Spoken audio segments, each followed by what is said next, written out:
गुजरात दंगों के दौरान गैंगरेप का शिकार हुई बिल्किस बानो मामले के 11 कसूरवारों की जल्द रिहाई के खिलाफ दाखिल की गई अर्जी पर सुप्रीम कोर्ट में समाअत हुई। इज्तिमाई इस्मत दरी मामले में 11 कसूरवारों की सजा में छूट को चैलेंज करने वाली बिल्किस बानो की अपील पर कोर्ट ने मरकजी सरकार, गुजरात सरकार और 11 कसूरवारों को नोटिस जारी किया है। आपको बता दें कि 2002 के गुजरात फसादात के दौरान 11 कसूरवारों ने बिल्किस बानो के साथ इज्तिमाई इस्मत दरी की और उनके परिवार के लोगों का कत्ल कर दिया था।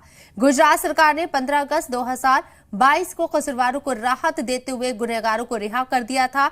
इसके खिलाफ बिल्किस बानो ने फिर से सुप्रीम कोर्ट का रुख किया है और अर्जी दायर की है, जिस पर आज सुप्रीम कोर्ट में सुनवाई करते हुए मरकजी सरकार और गुजरात सरकार को नोटिस जारी किया गया।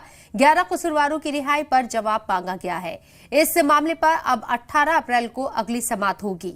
तो बिल्किस बानो ने सुप्रीम कोर्ट का दरवाजा खटखटाया और सुप्रीम कोर्ट समाअत करने के लिए राजी हुआ। आज पहली समाअत हुई।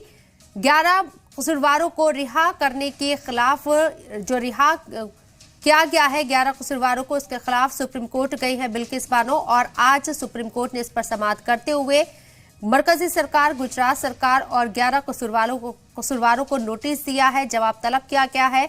मामले की अगली समाअत 18 अप्रैल को होगी। वाज़ेह रहे, गुजरात फसादात में 2002 में बिल्किस बानो के साथ गैंगरेप हुआ था, इज्तिमाई इस्मत दरी हुई थी और कई लोगों का कत्ल किया गया था। बिल्किस बानो के घर वालों का कत्ल कर दिया गया था, जिसमें 11 लोगों को कसूरवार करार दिया गया था। लेकिन गुजरात सरकार ने सजा माफी पॉलिसी के तहत 11 कसूरवारों को रिहा कर दिया था पिछले साल और अब बिल्किस बानो इसको लेकर सुप्रीम कोर्ट पहुंची। सुप्रीम कोर्ट ने इस मामले में समाअत करने के लिए रजामंदी दी और रजामंदी के साथ ही आज पहली समाअत हुई।